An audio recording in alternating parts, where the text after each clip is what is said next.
ठंडे हो जाएंगे। तुम्हें अपना खाना हो तो खा लेना, मेरा और गुल्ली का छोड़ देना।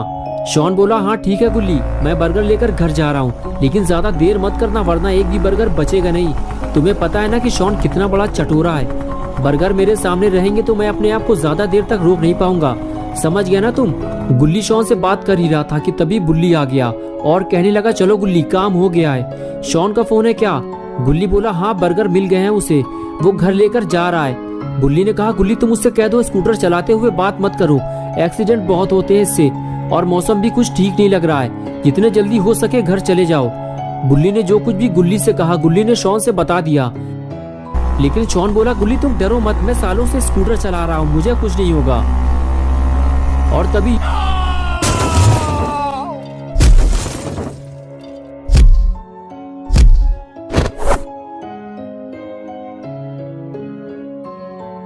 हेलो हेलो,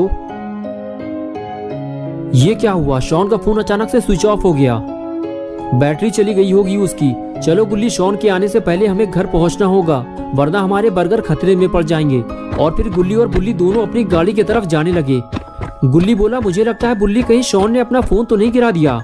बुल्ली ने कहा, हाँ हो सकता है गुल्ली, गाड़ी चलाते हुए बात करोगे तो ये तो होगा ही, मैंने मना तो किया था उससे। और इस तरह बातें करते हुए गुल्ली बुल्ली अपनी जीप लेकर वहां से चले गए। और इधर घंटों तक शॉन वहीं बेहोश पड़ा रहा और रात हो गई। और कुछ देर बाद जब बारिश की ठंडी बूंदें शॉन पर गिरी तब शॉन को होश आया और उसने चारों तरफ देखना शुरू किया कि वो तेज बारिश में कहाँ फंस गया है। तब शॉन को याद आया कि उसका एक्सीडेंट हुआ था, लेकिन वो तो दिन में हुआ था और अब रात हो चुकी है। इसका मतलब ये है कि मुझे यहाँ पड़े हुए कई घंटे हो चुके हैं। शॉन उठकर खड़ा हुआ तो उसे पता चला कि उसके पैर में तेज दर्द हो रहा है, उसे पैर में चोट लगी है, उसे किसी को मदद के लिए बुलाना होगा, लेकिन यहाँ आसपास तो कोई नहीं है। अगर शॉन को गुल्ली और बुल्ली की मदद चाहिए तो उसे अपना फोन ढूंढना होगा। और शॉन अपना फोन ढूंढने निकल पड़ा। अरे बाप रे, यहाँ तो इतनी बड़ी बड़ी झाड़ियाँ उगी हुई हैं, यहाँ मुझे फोन मिलेगा कैसे? चारों तरफ तो जंगल है, पता नहीं मेरा फोन हाथ से छूटकर कहाँ चला गया। काश मैंने गुल्ली की बात मान ली होती तो ऐसा नहीं होता। लगता है आज की रात मुझे इस जंगल में गुजारनी होगी, वो भी अकेले। गुल्ली बुल्ली भी मेरी मदद नहीं कर पाएंगे क्योंकि उन्हें पता ही नहीं है कि मैं कहाँ हूँ, और अपना ये स्कूटर भी टेढ़ा मेढ़ा हो गया है। अब मैं घर कैसे जाऊँगा?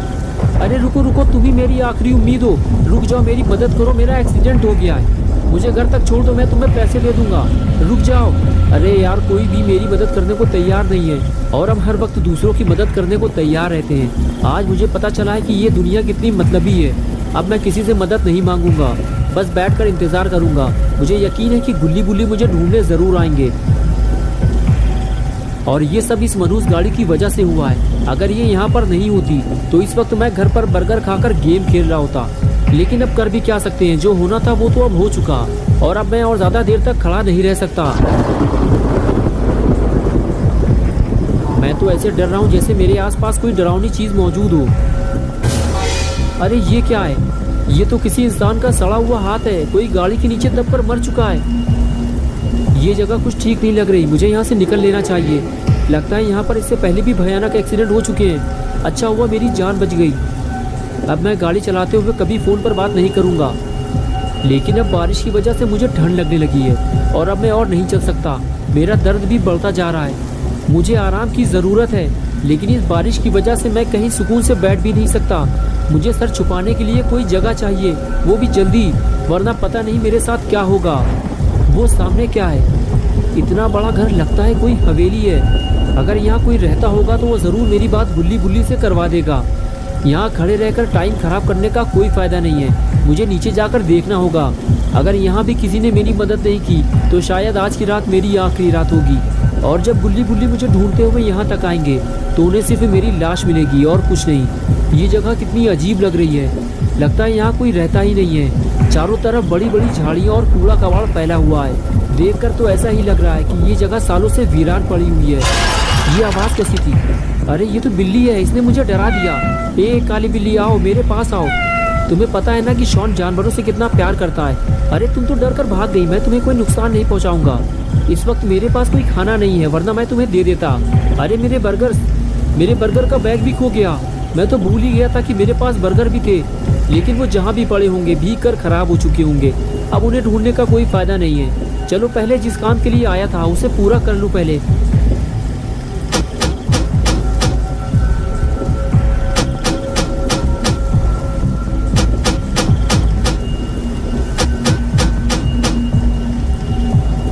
लगता है मैं गलत जगह आ गया हूँ। आज मुझे पता चला है कि छोटी सी लापरवाही से कितना बड़ा नुकसान हो सकता है। अब मैं रोने के अलावा कर भी क्या सकता हूँ। अरे ये क्या हुआ, गेट खुल गया।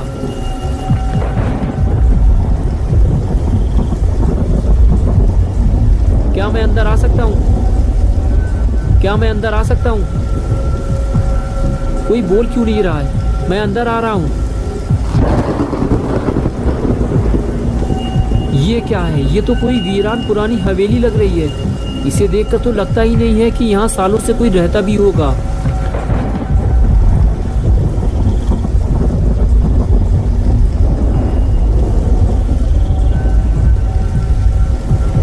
अगर यहाँ कोई रहता ही नहीं है तो फिर आखिर ये गेट किसने खोला? देखो, अगर यहाँ कोई रहता है तो मेरी बात सुनो। मेरा नाम शॉन है और मेरा एक्सीडेंट हो गया है। मुझे मदद चाहिए। मुझे डराओ मत, बारिश बंद होते ही मैं यहाँ से चला जाऊँगा। ठीक है, अगर तुम नहीं बोलना चाहते हो तो कोई बात नहीं। वैसे भी बस मैं थोड़ी देर बाद यहाँ से चला जाऊँगा। मुझे लगा था कि यहाँ कोई मेरी मदद करेगा, लेकिन कोई भी मेरी मदद करने को तैयार नहीं है। कितनी डरावनी जगह है ये। बस कोई भूत न मिल जाए मुझे, वरना मेरी हालत ख़राब हो जाएगी। इसलिए मैंने गेट खुला छोड़ दिया है। अगर कोई भूत मिल गया मुझे तो मैं फ़ौरन यहाँ से भाग जाऊँगा। लेकिन लगता है मैं कुछ ज़्यादा ही डर रहा हूँ। मुझे अपने डर पर काबू रखना होगा, क्योंकि मेरे पास इस हवेली में रुकने के अलावा और कोई रास्ता भी नहीं है। जो भी हो, लेकिन मुझे बारिश से बचने की जगह तो मिल गई। क्या बात है, लगता है किसी ने पहले से ही मेरे लिए बैठने और आग जलाने का पूरा इंतज़ाम कर रखा है। छोटा लाइटर तो मेरे पास पहले से ही है। चलो सबसे पहले मैं आग जला लेता हूँ। और ये लो, जल गई मेरी आग। बस अब गरम गरम चाय का इंतज़ाम भी हो जाए तो मज़ा आ जाता। लेकिन कोई बात नहीं, बारिश से बचने का इंतज़ाम तो हो गया।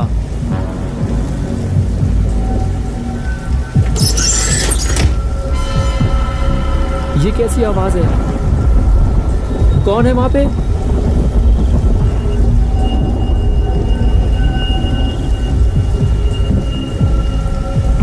तुम जो भी हो, मैं तुमसे डरने वाला नहीं हूँ, समझ गए तुम? शॉन ऊपर से दिखाना नहीं चाहता, लेकिन अंदर से वो बेहद डरा हुआ है। दोस्तों, क्या होगा अब शॉन का? इस हवेली में आने की शॉन क्या कीमत चुकाएगा? बुल्ली बुल्ली शॉन को यहाँ से ले जाएंगे या फिर शॉन यहीं मर जाएगा? ये सब हम देखेंगे पार्ट 2 में। तो दोस्तों, अगर आप पार्ट 2 देखना चाहते हैं तो इस वीडियो को लाइक करें और चैनल को सब्सक्राइब करें। बेल आइकॉन प्रेस करके ऑल नोटिफिकेशन ऑन करना ना भूलें।